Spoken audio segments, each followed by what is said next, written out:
সালাম আলাইকুম। গতকালকে রাত্রে থেকে আজকের এই সকাল পর্যন্ত একটা উত্তপ্ত পরিস্থিতি বিরাজমান। গতকালকে ঠিক গণতান্ত্রিক ছাত্র সংসদ আমাদের সাবেক সমন্বয়কদের যৌথভাবে যে টিমটা তৈরি করা হয়েছে বা নতুন সংগঠনটা, এটা নিয়ে প্রাইভেট বিশ্ববিদ্যালয়ের শিক্ষার্থীরা আর ঢাবির শিক্ষার্থীদের মধ্যে যেই সংঘর্ষের ঘটনা ঘটেছে, সেই ঘটনায় 24 ঘন্টা সময়ের একটা আলটিমেটাম চলে আসছে, ঢাকা ব্লকেড কর্মসূচি। অভিযোগ যে এখানে প্রাইভেট ইউনিভার্সিটির ছাত্রদের কোনো ধরনের মূল্যায়ন করা হয়নি। গতকালকে আপনারা দেখেছেন, তবে মূল্যায়নটা হাতাহাতির মধ্যে শেষ হয় নাই। এবার এই নতুন যে দলটা তৈরি হয়েছে তাদের বিরুদ্ধে অলরেডি মাঠে নেমে গেছে ছাত্ররা। আপনি ভাবতে পারেন যে একদল ছাত্রদেরকে ঠেকানোর জন্য আরেক দল ছাত্র মাঠে নামছে। এটার পরিস্থিতি কোন দিকে যাবে? একটা পারিবারিক, এতদিন আমাদের মেইন রাজনৈতিক দলগুলোর মধ্যে হচ্ছে তারা পরিবার কেন্দ্রিক, যেমন শেখ পরিবারের সাথে যারা আছে সবাই ভালো জায়গায়, অথবা জিয়াউর রহমান পরিবারের সাথে যারা আছেন তারা ভালো জায়গায়। তো এখন এই ছাত্ররাও ওই যে মেইন ঢাবির 8-10 জন সমন্বয়ক, তারাই সব জায়গায় সব পদ পদবি, বাকি সারা বাংলাদেশ থেকে কাউকে নিচ্ছে না, প্রাইভেট ইউনিভার্সিটিকে মূল্যায়ন করছে না। প্রাইভেটের শিক্ষার্থীদের বক্তব্য, তোমাদের কয়টা প্রাণ দিছো ঢাবির, আমাদের কয়টা প্রাণ গেছে, আমাদের তো একজন লোক টার্গেট ছিল, তাকে রাখার জন্য তোমরা কেন রাখলা না? ফাইনালি এটাকে নিয়ে এবার কর্মসূচি ঘোষণা করে বসেছে প্রাইভেটের শিক্ষার্থীরা। প্রাইভেটের দাবি যে তাদের গতকালকে বেশ কয়েকজন শিক্ষার্থী আহত হয়েছেন এবং বিচারের দাবিতে আজ বৃহস্পতিবার তারা বিক্ষোভ কর্মসূচি পালন করবে। যদি দাবি পূরণ না হয় তাহলে শুক্রবার ঢাকা ব্লকেড কর্মসূচির হুঁশিয়ারি দিয়েছে আপনার বৈষম্য বিরোধী ছাত্র আন্দোলন সম্মিলিত বেসরকারি বিশ্ববিদ্যালয় শাখা। রাজধানীর বাংলা মোটরে বৈষম্য বিরোধী ছাত্র আন্দোলনের কেন্দ্রীয় কার্যালয়ের সামনে সড়ক অবরোধ করে এই ঘোষণা দিয়েছেন আপনার বৈষম্য বিরোধী বেসরকারি বিশ্ববিদ্যালয়ের ছাত্র কেন্দ্রীয় কার্যনির্বাহী কমিটিতে আছেন নাঈম আবেদিন এবং সম্মিলিত বেসরকারি বিশ্ববিদ্যালয়ের আহ্বায়ক MJH মঞ্জু।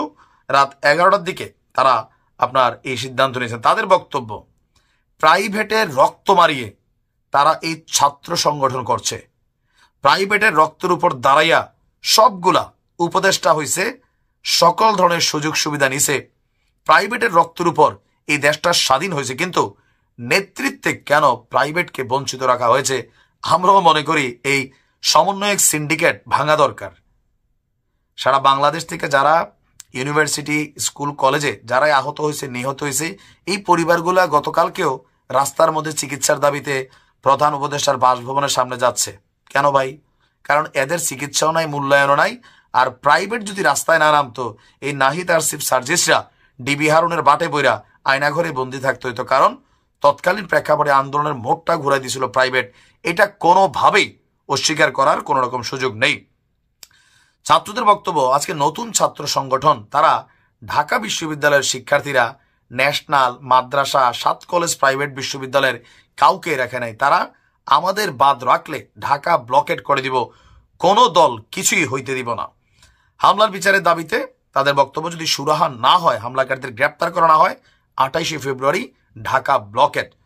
এখন এই যে বক্তব্য যে আমাদের কোথাও কোনো মূল্যায়ন নাই, আমরা এগুলো দাবিও করে নেই, কিন্তু এখন যেহেতু একটা ছাত্র সংগঠন হয়েছে, প্রাইভেটকে কেন বঞ্চিত করা হলো? মূল কেন্দ্রীয় কমিটি, তো যে বললাম সমন্বয়ক সিন্ডিকেটের কবলে এখন বাংলাদেশ। এরাই উপদেষ্টা, এরাই সমন্বয়ক, এরাই জাতীয় নাগরিক কমিটির বাপমা, এরাই বৈষম্য বিরোধীদের বাপমা, আবার এই যে গণতান্ত্রিক ছাত্র সংসদ, এরাই বাপমা। সো এদের বাইরে এখানে কাউ কিন্তু ঢুকার সুযোগ হচ্ছে না, যার কারণে ছাত্রদের বক্তব্য যথেষ্ট যৌক্তিক।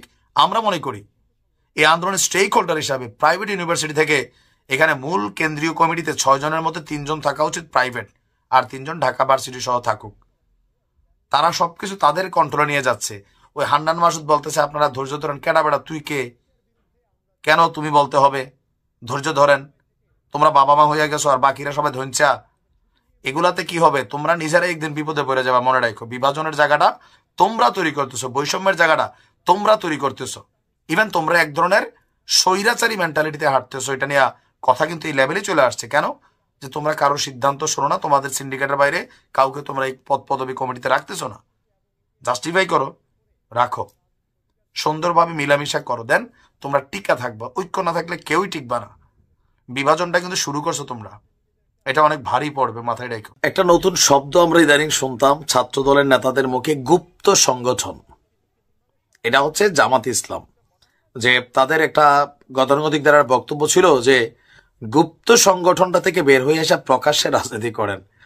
তো এতদিন আমাদের মধ্যে উপদেষ্টাদের মধ্যে একজন গুপ্ত উপদেষ্টা ছিল, তিনি আসলে কোন মন্ত্রণালয় সামলাচ্ছেন, যাকে ডক্টর মোহাম্মদ ইউনূস খোদ বিশ্বমণ্ডলে পরিচয় করে দিয়েছেন ম্যাটিকুলাস প্ল্যানার, জুলাই অভ্যুত্থানের মহানায়ক হিসাবে। তো এই মহানায়ক আসলে সরকারের কোন জায়গাতে কাজ করতেছেন, কোথায় লাড়াচাড়া করেন, সংস্কার করেন বা বাকি কর্মকাণ্ড চালান, এই সম্পর্কে এতদিন একটা ধোঁয়াশা ছিল।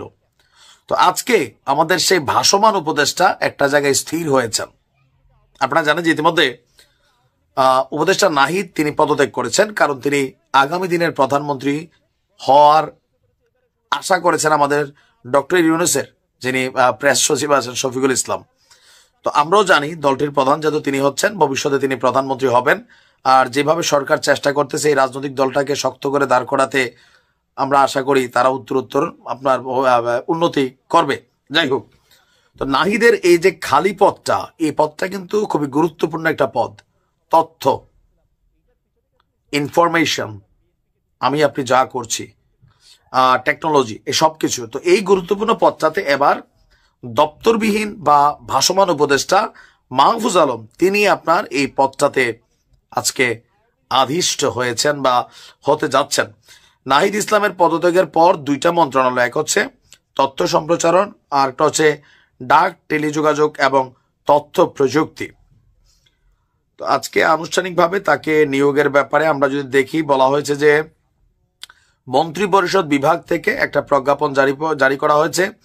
মাহফুজ আলম তথ্য এবং সম্প্রচার মন্ত্রণালয়ের দায়িত্ব পাওয়ার কথা জানানো হয়েছে।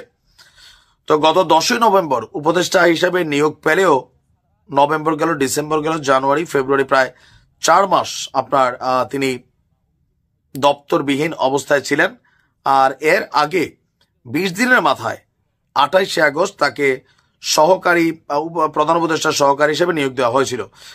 এখন মাহফুজের যে রাজনৈতিক দর্শন, মত, এগুলো নিয়ে আলোচনা আছে, সমালোচনা আছে। তবে বৈষম্যবিরোধী ছাত্র আন্দোলনকে যারা এই প্ল্যাটফর্ম পর্যন্ত নিয়ে আসছে, তারা সকলে কিন্তু মাহফুজের গুরু মানে। আপনি দেখবেন তার কথাবার্তা, তার ফিলোসফি একটু আলাদা, পজিটিভও আছে, নেগেটিভও আছে।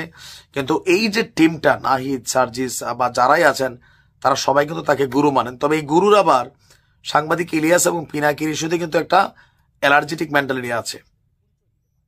খেয়াল করছেন নিশ্চয়ই, প্রথম আলো, ডেইলি স্টার ইস্যুতে মাহফুজ কিন্তু খুব শক্ত ভূমিকা রেখেছেন। আবার এই যে তৌহিদি জনতা, তাদের ইস্যুতে কিন্তু একটা বক্তব্য দিচ্ছে, মাজার ভাঙ্গা থেকে শুরু করে বা নানান ইস্যুতে তার যে অবস্থানটা, সাংবাদিক ইলিয়াস, পিনাকি, তাদের সাথে কিন্তু একটা সাংঘর্ষিক অবস্থান। যদিও তারা তাকে ওইভাবে ঘাটে নাই, আবার ঘাটতেও পারে, কারণ এখন তিনি পদ পেয়েছেন, আমরা স্পেসিফিকলি চিনছি। তো যাই হোক, বেস্ট অফ লাক। নিশ্চয়ই মাহফুজ ভালো করবে, আমরাও আশা করি। দেখা যাক কি করে।